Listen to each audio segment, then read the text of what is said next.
Hello students, आज आपण नवीन topic चालू करतोय, that is kinetic theory of the gases. Okay, kinetic theory of gases, kinetic theory of the gases. आता basically या topic मध्ये काय काय स्टडी करणार आहे आपण सुरुवातीला बघा.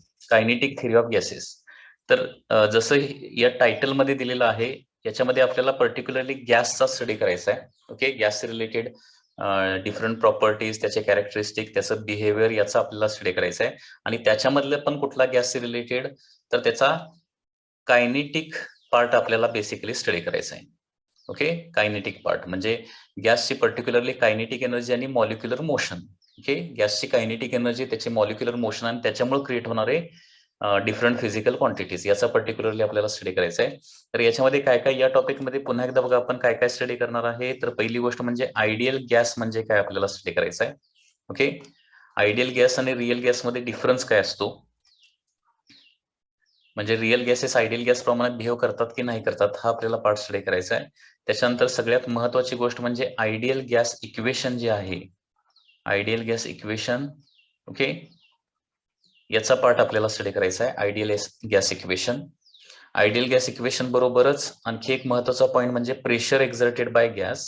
Okay, pressure exerted by gas, याचं एक इम्पॉर्टंट डेरिव्हेशन आहे आणि त्याच्याच रिलेटेड काही न्यूमरिकल्स. ओके, याच्यानंतर मॉलिक्युलर स्पीड्स, म्हणजे गॅसचे जे मॉलिक्युल आहेत ते डिफरंट स्पीडनं, डिफरंट डायरेक्शननं कंटिन्युअसली मूव्ह करत असतात. त्या मॉलिक्युलला डिफरंट स्पीड्स असतात, तर मॉलिक्युलचे कुठले कुठले डिफरंट स्पीड्स आहेत आपल्याला ते बघायचं आहे. आणि या स्पीडमुळे काय होणार आहे, गॅसला कायनेटिक एनर्जी मिळणार आहे, कायनेटिक एनर्जी. ओके, तर गॅसच्या कायनेटिक एनर्जीचा पार्ट किंवा मॉलिक्युलच्या कायनेटिक एनर्जीचा पार्ट बघायचा आहे. आणि या कायनेटिक एनर्जीमुळं गॅसला इंटरनल एनर्जी कशा प्रकारे मिळते, म्हणजे गॅसच्या इंटरनल एनर्जीचा पार्ट देखील आपल्याला स्टडी करायचा आहे. त्याचबरोबर आणखी एक महत्वाची कन्सेप्ट म्हणजे गॅसशी रिलेटेड एक नवीन concept, that is degrees of freedom. म्हणजे काय, डिग्रीज ऑफ फ्रीडम कुठल्या गॅसला किती असतात. ओके, पर्टिक्युलर गॅसच्या डिग्रीज ऑफ फ्रीडम कशा कॅल्क्युलेट करायचा, हा पार्ट आपल्याला स्टडी करायचा आहे. आणि फायनली येणार आहे the specific heat of the गॅसचा part, specific heat of gas. गॅसची जी स्पेसिफिक हीट आहे त्याचा पार्ट आपल्याला स्टडी करायचा आहे. तर एवढा part kinetic theory of gases या टॉपिक मध्ये आपल्याला स्टडी करायचा आहे. Okay, so let start this topic with the concept of ideal gas. Okay, ideal गॅसची कन्सेप्ट बघूया आपण सुरुवातीला.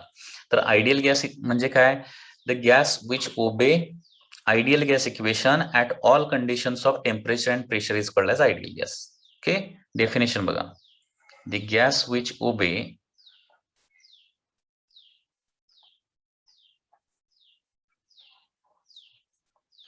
gas which obey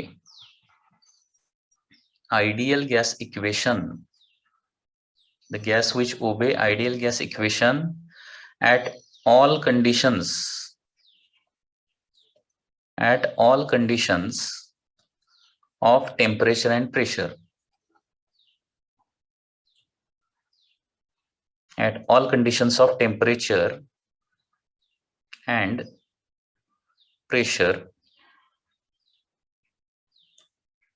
is called as ideal gas. Okay, असा गॅस जो काय करतो, आयडियल गॅस इक्वेशन ओबे करतो. ओके, असा कुठलाही गॅस जो काय करणार आहे, आयडियल गॅस इक्वेशन ओबे करणार आहे. कधी ओबे करणार आहे, कुठल्याही टेम्परेचरला, कुठल्याही प्रेशरला. म्हणजे टेम्परेचर हाय असू दे नाहीतर टेम्परेचर लो असू दे, प्रेशर हाय असू दे नाहीतर प्रेशर लो असू दे, high temperature low pressure, high temperature high pressure, त्याच्यानंतर low temperature low pressure and low temperature and high pressure, अशा कुठल्याही कंडिशनला जर काय करत असेल, आयडियल गॅस इक्वेशन ओबे करत असेल, ओके, तर त्या गॅसला काय म्हणणार आपण, आयडियल गॅस असं म्हणणार आहे. ओके, म्हणजे हे आयडियल गॅस इक्वेशन आहे काय बघा, ideal gas equation, ideal gas equation आहे that is PV is equal to NRT. Okay, PV is equal to NRT, याला आयडियल गॅस इक्वेशन असं म्हटलं जातं. पी म्हणजे काय असतं, pressure exerted by the gas. V म्हणजे काय असणार आहे, that is the volume of gas. N म्हणजे काय असणार आहे, नंबर ऑफ मोल्स असतं. एन म्हणजे number of moles of that gas. R म्हणजे काय असतं, that is universal gas constant. Okay, हा एक कॉन्स्टंट आहे, त्याची व्हॅल्यू तुम्हाला माहिती असणं आवश्यक आहे. Okay, universal gas constant.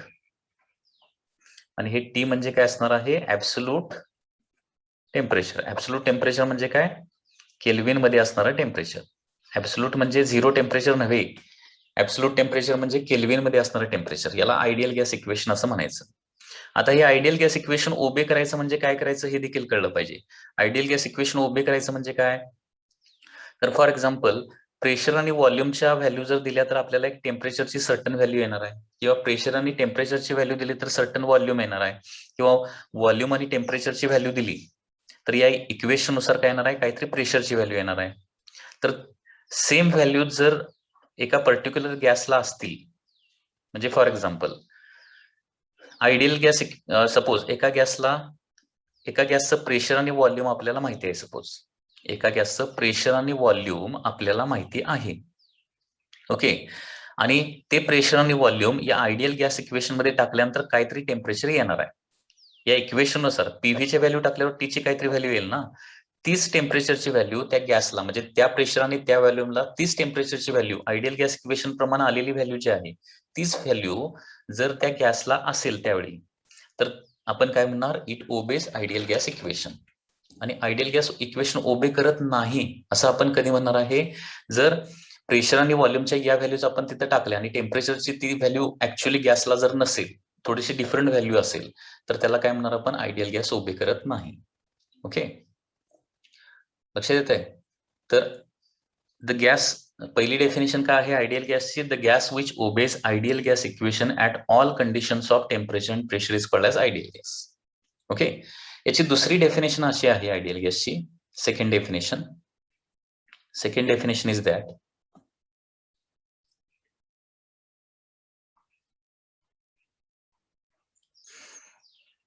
the gas in which intermolecular force is zero. Intermolecular force is zero at all conditions. At all conditions of, once again, temperature and pressure is called as ideal gas. म्हणजे ही देखील एक important definition आहे बघा. म्हणजे कितीही temperature असू दे, कितीही pressure असू दे, जर इंटरमॉलिक्युलर फोर्स नेहमी झिरोच राहत असेल, म्हणजे गॅसचे मॉलिक्युल एकमेकांच्या कितीही जवळ आले किंवा कितीही दूर असले आणि त्यांच्यामध्ये कुठलाही इंटरमॉलिक्युलर फोर्स ऑफ अट्रॅक्शन जर अजिबात नसेल, तर त्याला काय म्हणणार आपण, आयडियल गॅस असं म्हणणार आहे. म्हणजे या दोन्ही डेफिनेशन मध्ये काय सांगितलं बघा, महत्वाचा वर्ड काय आहे, at all conditions of temperature and pressure. हा वर्ड महत्वाचा आहे, लक्षात घ्या. म्हणजे कितीही टेम्परेचर कितीही प्रेशर असलं आणि आयडियल गॅस इक्वेशन उभे करत असेल, किंवा कितीही टेम्परेचर कितीही प्रेशर असलं आणि इंटरमॉलिक्युलर फोर्स नेहमी झिरोच राहत असेल, तर त्या गॅसला काय म्हणणार आहे आपण, आयडियल गॅस असं म्हणणार आहे. ओके,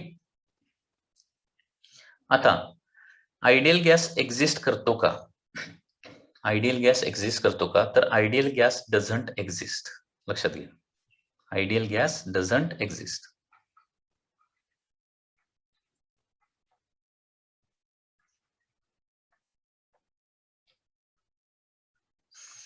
आयडियल गॅस एक्झिस्ट करत नाही.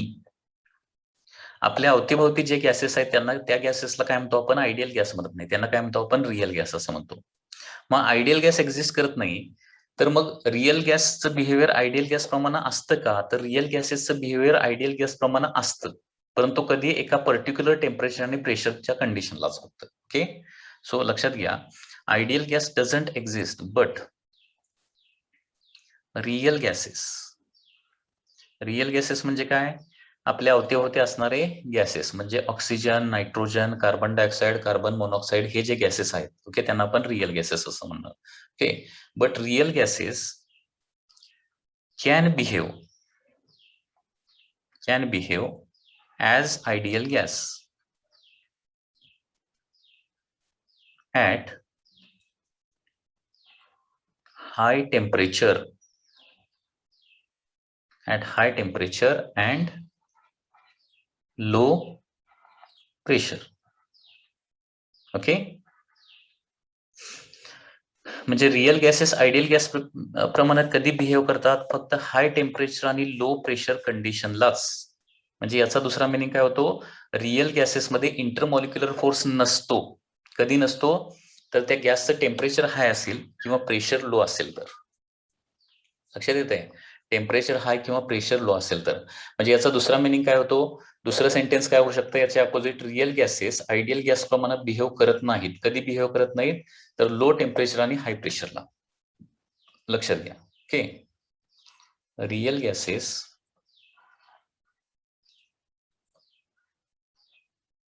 doesn't behave as ideal gas. Real gases doesn't behave as ideal gas at conditions of low temperature and high pressure. Okay, याचं बेसिक रिझन काय बघा. म्हणजे हाय टेम्परेचर लो प्रेशरला ते आयडियल गॅस प्रमाणे behave करतात, परंतु लो टेम्परेचर आणि हाय प्रेशरला मात्र बिहेव करत नाहीत. का बिहेव करत नाहीत? त्याच्या पाठीमागचं बेसिक रिझन हेच आहे. पुन्हा एकदा, इंटरमॉलिक्युलर फोर्स ऑफ अट्रॅक्शन. आता बघा, गॅसचे मॉलिक्यूल कंटिन्युअसली रॅन्डम मोशन मध्ये असतात, ते कंटिन्युअसली मुव्हिंग असतात. ओके, आणि गॅसच्या मॉलिक्यूलमध्ये डिस्टन्स काय असतं? बऱ्यापैकी डिस्टन्स जास्त असतं, परंतु गॅसच्या मॉलिक्यूल मधलं डिस्टन्स कमी झालं की ते एकमेकाला अट्रॅक्ट करण्याची शक्यता असते. लक्षात येत आहे? म्हणजे गॅसच्या दोन मॉलिक्यूलमध्ये इंटरमॉलिक्युलर फोर्स कधी क्रिएट होऊ शकतो? दोन गॅसचे मॉलिक्यूल एकमेकांच्या अगदी क्लोज मूव्ह करत असतील तर. एकमेकांच्या अगदी क्लोज मूव्ह करत असतील तर. ओके, इंटरमॉलिक्युलर फोर्स क्रिएट होऊ शकतो आणि त्याच्यामुळे त्यांचं बिहेवियर आयडियल गॅस प्रमाणे राहणार नाहीये. आता बघा, हाय प्रेशर कंडिशनला काय होणार? हाय प्रेशर म्हणजे एखाद्या गॅसवरचं प्रेशर आपण वाढवलं. प्रेशर वाढवणं म्हणजे काय होणार आहे? गॅसचं कॉम्प्रेशन होणार. गॅसचं कॉम्प्रेशन होणार म्हणजे काय होणार? व्हॉल्यूम कमी होणार. आणि व्हॉल्यूम कमी होणार म्हणजे आहे ते सगळे मॉलिक्यूल एकमेकांच्या अगदी क्लोज मूव्ह करणार आहेत, एकमेकांच्या अगदी जवळ येणार आहेत. आणि ज्यावेळी गॅस मॉलिक्यूल एकमेकांच्या जवळ येतात ना, त्याचवेळी इंटरमॉलिक्युलर फोर्स क्रिएट होतो. कारण लक्षात घ्या, इंटरमॉलिक्युलर फोर्स हा शॉर्ट रेंज फोर्स आहे. दोन मॉलिक्यूलच्या मधलं डिस्टन्स एका सर्टन लिमिटपेक्षा कमी झालं तरच त्यांच्यामध्ये काय होतो? इंटरमॉलिक्युलर फोर्स क्रिएट होतो. दोन मॉलिक्युल मधलं डिस्टन्स एका सर्टन लिमिटपेक्षा जास्त असेल तर त्यांच्यामध्ये इंटरमॉलिक्युलर फोर्स क्रिएट होत नाही. लक्षात येत आहे मी काय सांगतोय? म्हणजे आयडियल गॅस आणि नॉन आयडियल गॅस याच्यामध्ये बेसिक डिफरन्स हा इंटरमॉलिक्युलर फोर्सचाच आहे. इंटरमॉलिक्युलर फोर्स क्रिएट झाला की तो non ideal gas. Intermolecular force 0 असला की त्याला आयडियल गॅस म्हणायचं. पुन्हा एकदा सांगतोय, हाय प्रेशरला गॅसचं कॉम्प्रेशन होतंय. गॅसचं कॉम्प्रेशन झालं की मॉलिक्यूल एकमेकांच्या जवळ येतात, मॉलिक्यूल एकमेकांच्या जवळून मूव्ह करतात आणि त्याच्यामुळं ते एकमेकाला अट्रॅक्ट करायला लागतात आणि अट्रॅक्ट करायला लागलं की आयडियल गॅस बिहेवियर संपतंय त्यांचं. किंवा लो टेम्परेचर. लो टेम्परेचरला देखील काय होतंय बघा, टेम्परेचर लो असलं की गॅसचं पुन्हा एकदा, आता गॅसचं व्हॉल्यूम जे आहे ते टेम्परेचरवर डिपेंड असतं. टेम्परेचर वाढवलं की व्हॉल्यूम वाढतं, टेम्परेचर कमी झालं की व्हॉल्यूम कमी होतं. पुन्हा एकदा लो टेम्परेचरला काय होतं? गॅसचं व्हॉल्यूम एवढं कमी होतं की पुन्हा एकदा गॅसचे मॉलिक्यूल एकमेकांच्या अगदी क्लोज मूव्ह करायला लागतात, एकमेकांच्या क्लोज येतात. त्याच्यामुळे इंटरमॉलिक्युलर फोर्स क्रिएट होतोय आणि पुन्हा एकदा ते आयडियल गॅस प्रमाणे बिहेव करत नाहीत. ओके, हाय टेम्परेचर आणि लो प्रेशरला गॅसचं व्हॉल्यूम खूप जास्त असतं जनरली. हाय टेम्परेचर आणि लो प्रेशरला जनरली काय असतं? गॅसचं व्हॉल्यूम जास्त असतं आणि व्हॉल्यूम जास्त असल्यामुळे मॉलिक्यूल एकमेकांपासून दूर असतात आणि त्याच्यामुळे इंटरमॉलिक्युलर फोर्स क्रिएट होत नाही आणि इंटरमॉलिक्युलर फोर्स जिथं नसतो तिथं आयडियल गॅस बिहेवियर असतं. ओके, ठीक आहे.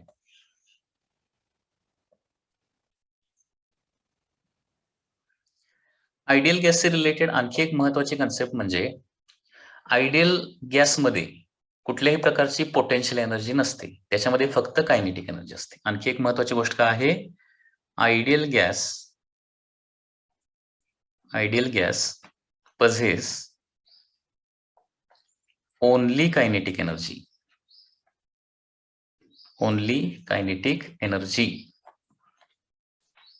Ideal gas possess only kinetic energy and they don't possess potential energy. Okay, ideal गॅसमध्ये फक्त आणि फक्त कायनेटिक एनर्जी असते. कायनेटिक एनर्जी का असते, कायनेटिक एनर्जी कशामुळे क्रिएट होते, तर कुठलाही ऑब्जेक्ट मोशन मध्ये गेला की त्याला कायनेटिक एनर्जी असते, बरोबर. आणि गॅसमधले मॉलिक्यूल कंटिन्युअसली ते डिफरंट व्हेलॉसिटीने मूव्ह करत असतात आणि त्या मोशनमुळे कायनेटिक एनर्जी प्रोड्यूस होणार आहे. आणि पोटेन्शियल एनर्जी मात्र झिरो असते याची, आयडियल गॅसची. पोटेन्शियल एनर्जी झिरो का असते, तर लक्षात घ्या पुन्हा एकदा, तुम्ही कदाचित स्टडी केलेला असेल वर्क एनर्जी पॉवर टॉपिक हा जर स्टडी केलेला असेल तर त्याच्यामध्ये दिलाय की जर फोर्स असला तरच पोटेन्शियल एनर्जी निर्माण होते, फोर्स नसेल तर पोटेन्शियल एनर्जी निर्माणच होत नाही, लक्षात घ्या. So potential energy is due to the काय असते, फोर्स असते. आता आयडियल गॅसमध्ये इंटरमॉलिक्युलर फोर्सच नसतो आणि इंटरमॉलिक्युलर फोर्स नसल्यामुळे त्याला पोटेन्शियल एनर्जी अजिबात नसते. म्हणजे लक्षात घ्या, गॅसला पोटेन्शियल एनर्जी जर असेल तर त्याचा मिनिंग काय होणार आहे, it is not the ideal gas. आणि गॅसची पोटेन्शियल एनर्जी झिरो असेल तरी देखील आपण त्याला काय म्हणतो, आयडियल गॅस असं म्हणू शकतो. ओके, आता आयडियल गॅसची जी स्टेट आहे, आयडियल गॅस कुठल्या स्टेटमध्ये आहे हे कम्प्लिटली डिस्क्राईब करण्यासाठी आपल्याला फक्त तीनच व्हेरिएबल, स्टेट व्हेरिएबल डिस्क्राईब करावे लागतात. आणि ते म्हणजे काय, प्रेशर, व्हॉल्यूम आणि temperature. Okay, so ideal gas is कॅरेक्टराइज्ड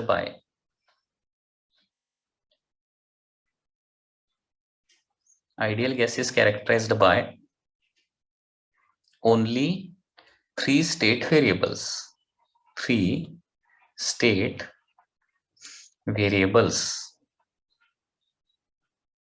Okay, that is pressure that is P, volume that is V, and temperature that is capital T. Okay, ideal gas जो आहे तो डिस्क्राईब करण्यासाठी हे तीनच पॅरामीटर लागतात, याच्यापेक्षा जास्त लागत नाही, pressure, volume and temperature. Okay, आता ऍक्च्युली या तीन मधले कुठलेही दोन माहिती असले, प्रेशर आणि व्हॉल्यूम जरी माहिती असलं तरी तिसरं कॅरेक्टरिस्टिक ऑटोमॅटिकली आपल्याला या आयडियल गॅस इक्वेशन वरून मिळतं. म्हणजे हे जे तीन कॅरेक्टरिस्टिक आहेत किंवा तीन व्हेरिएबल जे आहेत, या तीन व्हेरिएबल मध्ये कुठलेही दोन व्हेरिएबल आपल्याला माहिती असतील कम्प्लिटली, तर तो आयडियल गॅस आपण काय करू शकतो, कम्प्लिटली डिस्क्राईब किंवा डिफाईन करू शकतो. म्हणजे आयडियल गॅस डिफाईन करण्यासाठी किंवा त्याची स्टेट कुठली आहे हे डिस्क्राईब करण्यासाठी हे तीन व्हेरिएबल किंवा तीन मधले कुठलेही दोन व्हेरिएबल आपल्याला माहिती असलं तरी सफिशियंट आहे. Okay, so this is the concept of ideal gas. म्हणजे अशा प्रकारे ही आयडियल गॅसची कन्सेप्ट आहे. पुन्हा एकदा सांगतोय, आयडियल गॅसचे related MCQ point of view महत्वाचे पॉइंट्स काय. First point is that ideal gas म्हणजे काय, आयडियल गॅस इक्वेशन जो ओबे करतो त्याला आयडियल गॅस इक्वेशन म्हणायचं. सॉरी, आयडियल गॅस इक्वेशन जो ओबे करतो त्याला काय म्हणायचं, आयडियल गॅस म्हणायचं.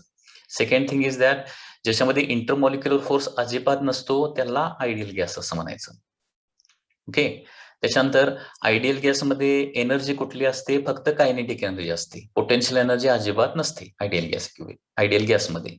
ठीक आहे, त्याचबरोबर आयडियल गॅस एक्झिस्ट करतो का, तर आयडियल गॅस एक्झिस्ट करत नाही.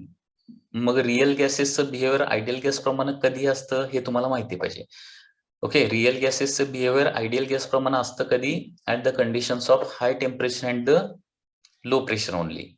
ओके, रिअल गॅसेसचं बिहेवियर आयडियल गॅस प्रमाणे नसतं, कधी नसतं, at the conditions of low temperature and high pressure. लक्षात आलं, पुन्हा एकदा सांगतोय, रिअल गॅसचं बिहेवियर आयडियल गॅस प्रमाणे कधी असतं, at the conditions of high temperature and low pressure. Okay, आणि रिअल गॅसचं बिहेवियर आयडियल गॅस प्रमाणे नसतं, कधी, at the conditions of low temperature and high pressure. Okay, ideal गॅसला डिफाईन करण्यासाठी इथं तीन व्हेरिएबल, स्टेट व्हेरिएबल दिलेले आहेत. ओके, आयडियल गॅस जे आहेत त्याच्यामध्ये डिस्क्राईब करण्यासाठी इथं 3 स्टेट व्हेरिएबल्स आहेत. एवढेच व्हेरिएबल्स आपल्याला लागतात त्या गॅसला कम्प्लिटली डिफाईन करण्यासाठी. Pressure, volume and temperature. Okay.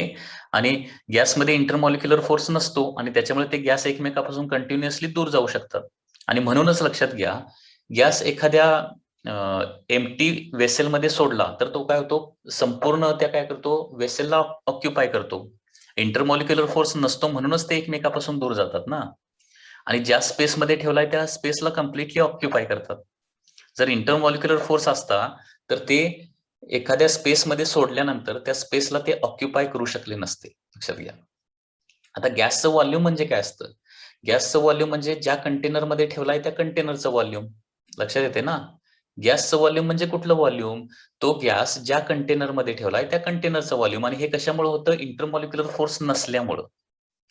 Intermolecular force नसल्यामुळे मॉलिक्युल एकमेकापासून दूर जातात, एकमेकाला अट्रॅक्ट करत नाहीत आणि त्याच्यामुळे ज्या स्पेसमध्ये आपण त्यांना सोडणार ते कम्प्लीट स्पेस ते काय करतात, ऑक्युपाय करतात.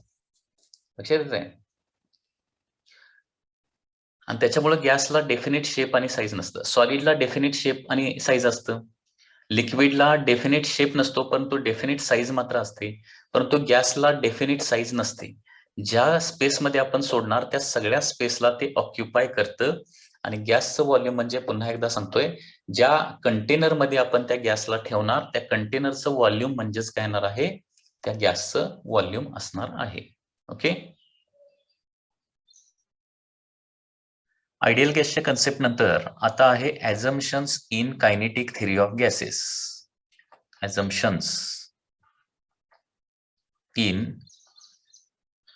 Kinetic theory of gases.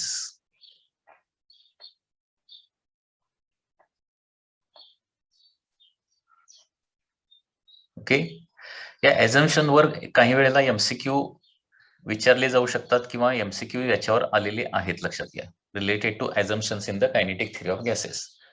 In this first assumption is that gas consists of tiny particles which are called as molecules. So this is the first assumption.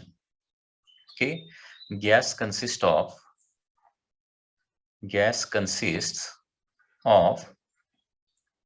tiny particles. Okay, gas consists of tiny particles, and this tiny means काय, very small particles. Okay, these tiny particles are called as molecules. Okay, second assumption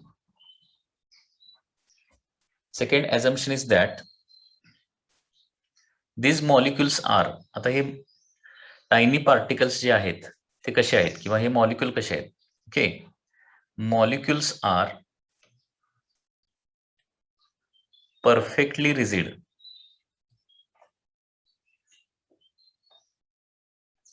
and perfectly elastic.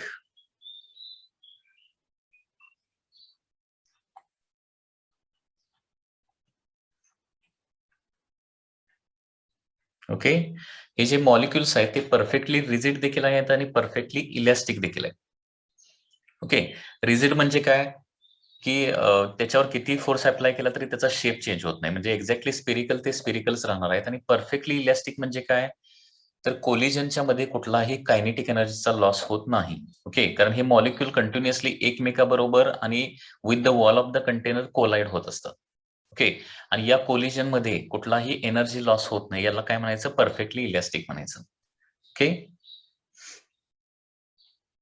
Kinetic energy loss अजिबात होत नाही किंवा त्यांचा shape कधीही change होत नाही. त्याच्यानंतर next very important assumption is that actual volume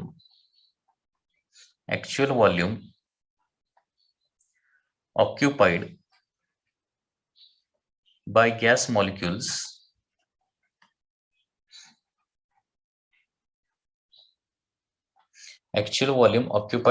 molecules is very small or negligible,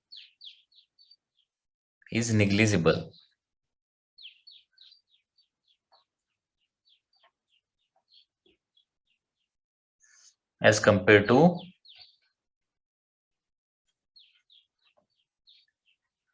volume of gas. This is the third ॲझम्पशन.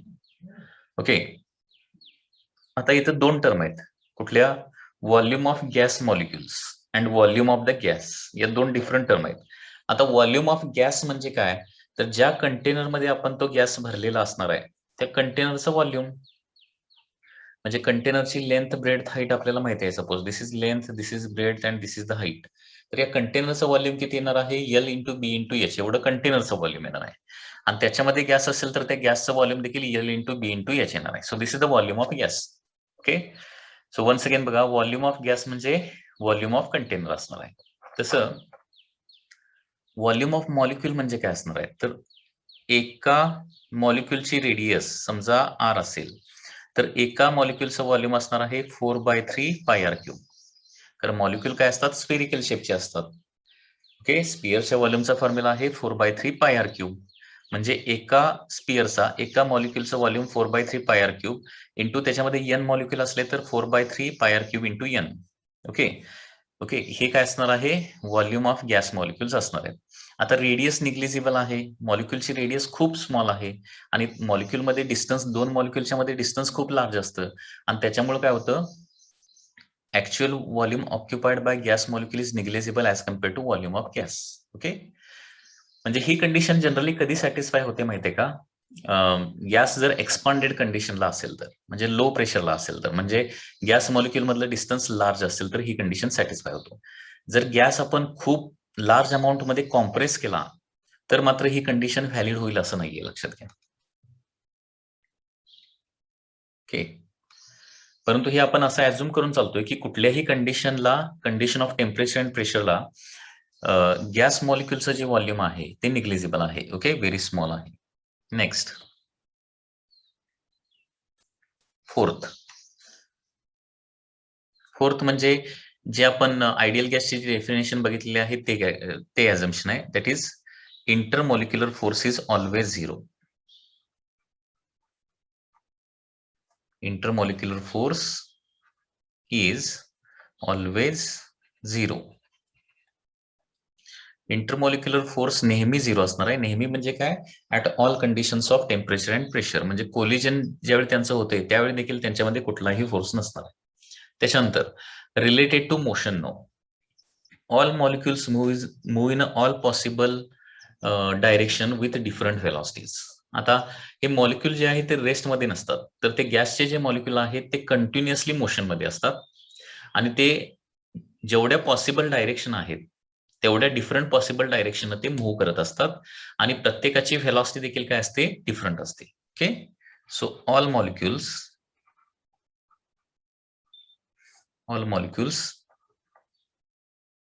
moves in all possible direction, all possible directions with different velocities,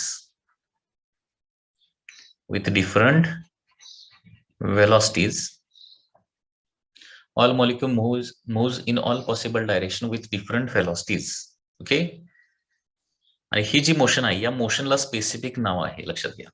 so याला काय म्हणतो आपण? Molecules in the random motion असं म्हणतो. Okay, so this motion is called as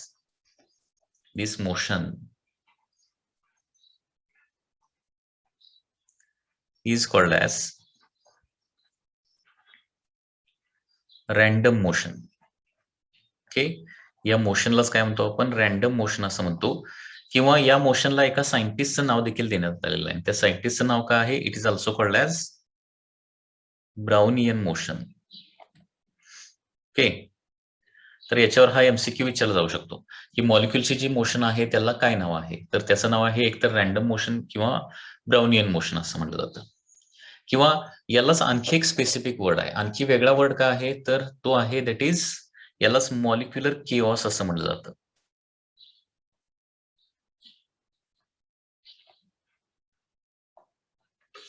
molecular chaos म्हणजे हे molecule जे ते डिफरंट डायरेक्शन, डिफरंट व्हेलॉसिटीनं ते कंटिन्युअसली मूव्ह करत असतात. म्हणजे आतमध्ये एक प्रकारच्या गोंधळाची परिस्थिती असते. गोंधळ, केऑस या वर्डचा मिनिंग काय आहे? गोंधळ एक प्रकारचा. कोण कोणीकडे जाते त्याचा काही पत्ताच नाही अजिबात. ओके, कोण किती व्हेलॉसिटीला आहे त्याचं देखील काय माहिती नाही अजिबात. डिफरंट डायरेक्शन डिफरंट व्हेलॉसिटीज काय होतात ते मूव्ह होतात आणि म्हणून त्याला मॉलिक्युलर किओस असे म्हटलं जातं. म्हणजे बघा आपण इथं 3 डिफरंट वर्ड बघितले, रॅन्डम मोशन, ब्राउनियन मोशन किंवा मॉलिक्युलर किओस असं म्हटलं जातं. Okay, next.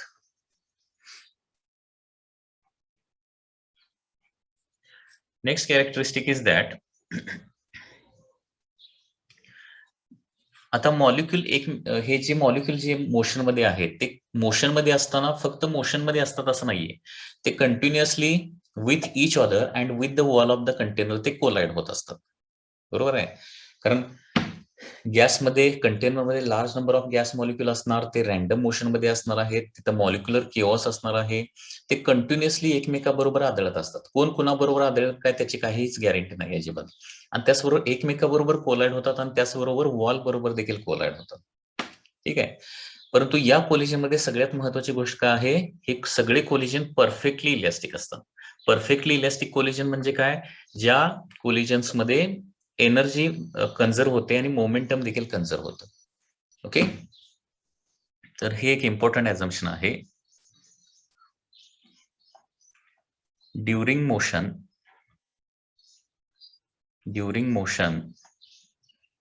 molecules collides with each other and with wall of container. ज्या कंटेनर मध्ये तो गॅस ठेवलेला आहे त्या कंटेनरच्या वॉल बरोबर देखील ते काय होत असतात, कोलाइड होत असतात. And all these collisions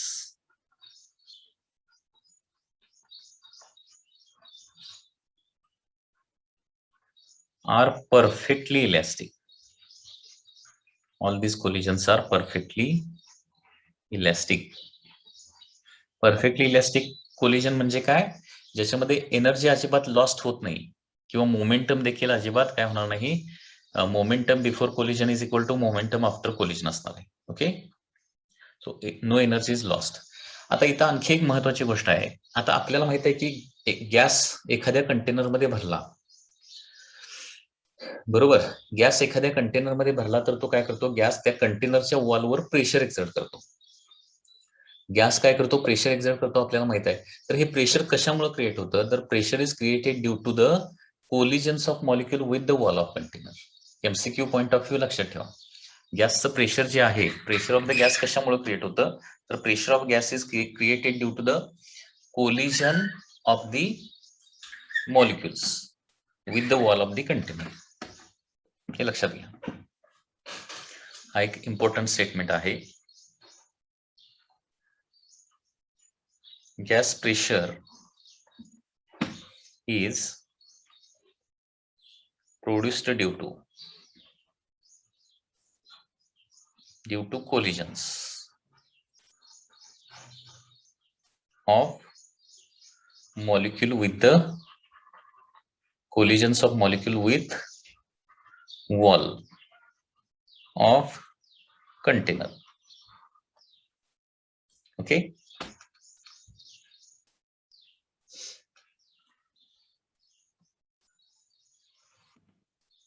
next assumption, during two successive collision they always follow a straight line path. Next बघा, this is the seventh assumption, that is दोन सक्सेसिव्ह कोलिजनच्या मध्ये म्हणजे मॉलिक्युल पहिल्या मॉलिक्युलला कोलाइड होणार, मग त्याची व्हेलॉसिटी डायरेक्शन चेंज होणार, मग दुसऱ्या मॉलिक्युलवर जाऊन आदळणार, तिथं व्हेलॉसिटी डायरेक्शन चेंज होणार, मग कदाचित वॉलवर जाऊन आदळणार, परत तिथं व्हेलॉसिटी आणि डायरेक्शन चेंज होणार. तर दोन सक्सेसिव्ह कोलिजनच्या मध्ये तो एक्झॅक्टली स्ट्रेट लाईन पाथनं ट्रॅव्हल करतो. Okay, so this is the next assumption. During two successive collisions,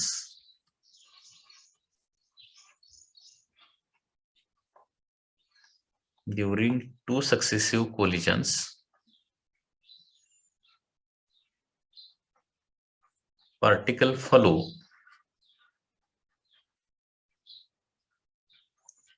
straight line path.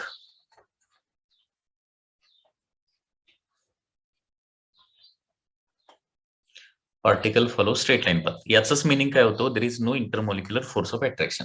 कारण इंटरमॉलिक्युलर फोर्स ऑफ अट्रॅक्शन जर प्रोड्यूस झाला तर मात्र काय होऊ शकतं, त्या ठिकाणी पाथ जो आहे तो स्ट्रेट लाईन राहणार नाही. So during two successive collision particle moves along a straight line or particle follows the straight line path. Okay, so that is the next assumption.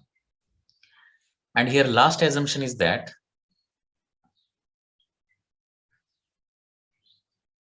last assumption number 8, time of impact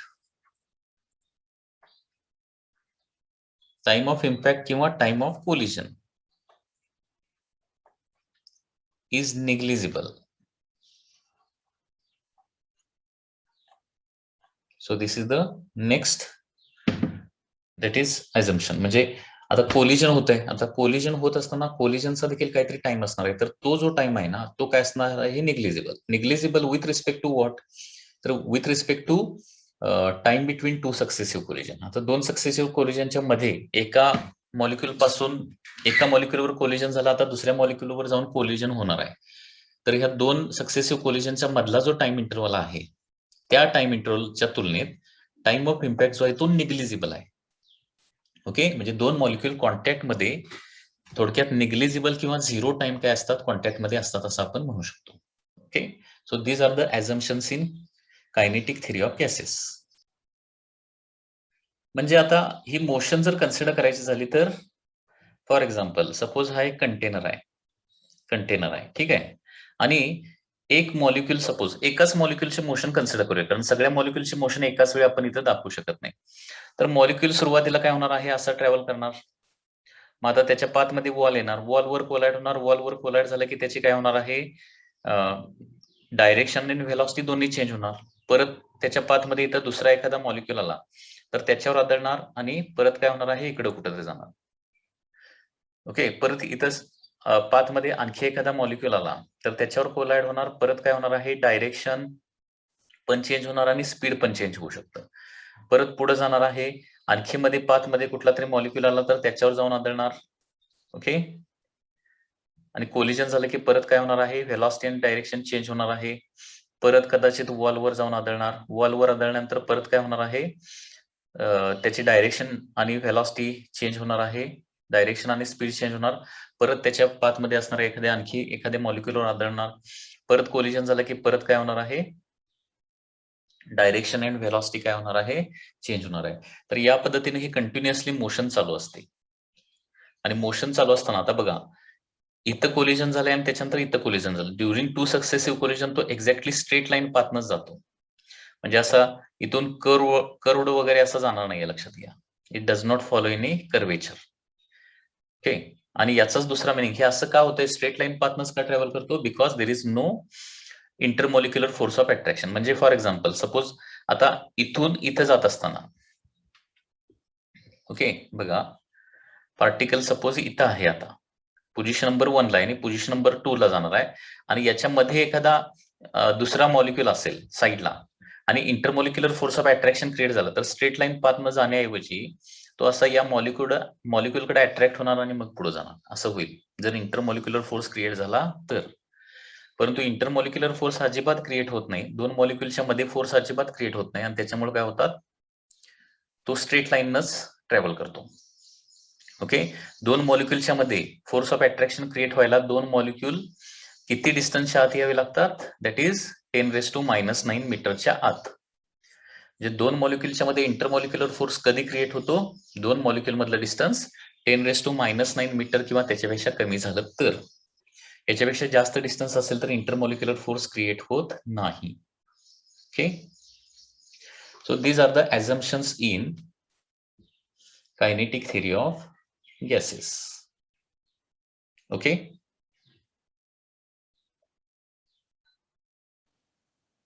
आता आपण ideal gas laws आपण बघणार आहेत. Ideal gas lodge.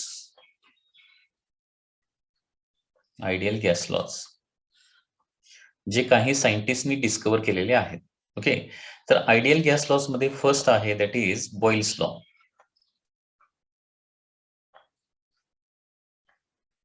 Boils law. Okay, ideal gas law. आता Boyle's law कशाशी related आहे? It is related to the constant temperature. It is related to the constant temperature. म्हणजे एखाद्या गॅसचं टेम्परेचर कॉन्स्टंट ठेवलं आणि प्रेशर चेंज केलं तर व्हॉल्यूमवर त्याचा इफेक्ट काय होणार आहे, किंवा व्हॉल्यूम चेंज केलं तर प्रेशरवर काय इफेक्ट होणार आहे, while temperature is remaining constant. तर बॉइल्स या सायंटिस्टनं काय केलेलं आहे? बॉईल या सायंटिस्टनं टेम्परेचर कॉन्स्टंट ठेवून काही एक्सपेरिमेंट परफॉर्म केलेले आहेत आणि त्याच्यामध्ये काय दिसून आलं तर at constant temperature, at constant temperature, at constant temperature and fixed mass, constant temperature and fixed mass. Okay, त्याच्यामध्ये काय सांगितलंय, टेम्परेचर जर कॉन्स्टंट राहत असेल आणि गॅसचं मास देखील कॉन्स्टंट राहत असेल, चेंज होत नसेल, ओके, देन काय होतं, volume of gas, okay, volume of gas is inversely proportional to the pressure. Volume of gas is inversely proportional to pressure. Okay, म्हणजे याचा अर्थ काय होतो, volume is inversely proportional to the pressure किंवा pressure is inversely proportional to volume असणार आहे. Okay, म्हणजे याचा मिनिंग काय होतो, प्रेशर वाढवलं की व्हॉल्यूम कमी होतं आणि प्रेशर कमी केलं की व्हॉल्यूम वाढतं. कधी होतं हे असं, कॉन्स्टंट टेम्परेचर असेल तर. आता ऍक्च्युली हे आयडियल गॅस इक्वेशन वरून देखील आपण प्रूव्ह करू शकतो. कारण आयडियल गॅस इक्वेशन काय बघा, PV is equal to NRT असा आयडियल गॅस इक्वेशन आहे. N म्हणजे number of mole, it is a constant. R म्हणजे universal gas constant, it is also constant. आणि टेम्परेचर जर कॉन्स्टंट असेल तर राईट हँड साइड सगळीच कॉन्स्टंट राहणार आहे. म्हणजे काय येणार आहे, PV is equal to constant येणार.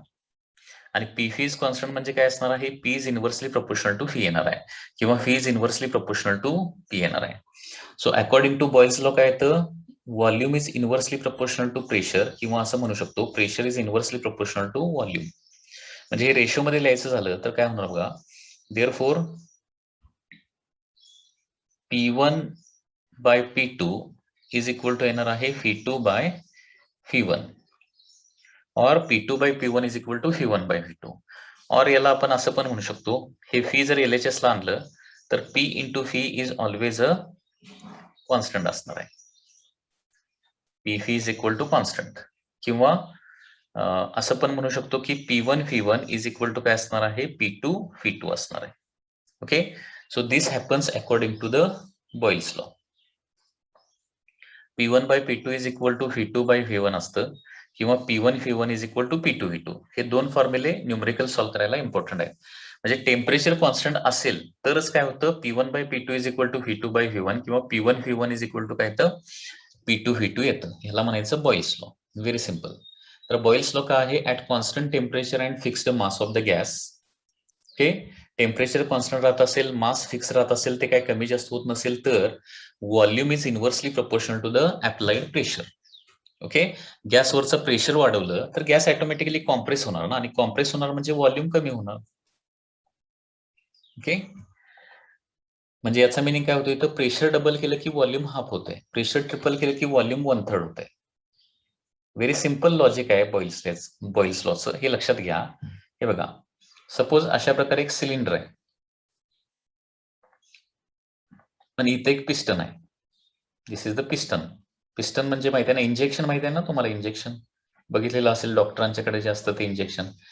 तर त्या टाईपची ही अरेंजमेंट आहे, याला काय म्हणतो आपण, पिस्टन असं म्हणतो. दिस इज कॉल्ड एज पिस्टन. आणि हे बाहेरचं जे असतं त्याला काय म्हणतो आपण, सिलेंडर असं म्हणतो.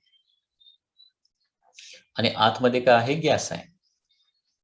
ठीक आहे, तर सुरुवातीला गॅसचं व्हॉल्यूम जे आहे ना ते एवढं असणार आहे, सिलेंडरचं जे व्हॉल्यूम ते गॅसचं व्हॉल्यूम असणार आहे.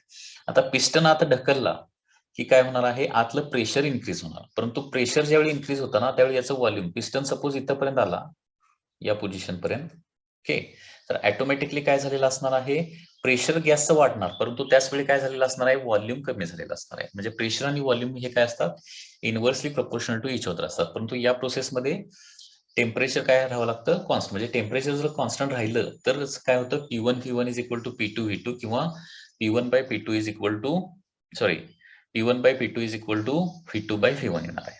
परंतु हे कधी होतं, at constant temperature.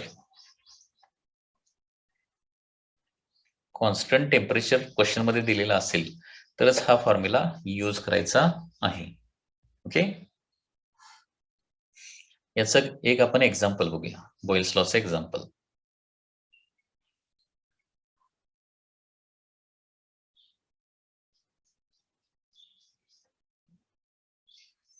Example is like this.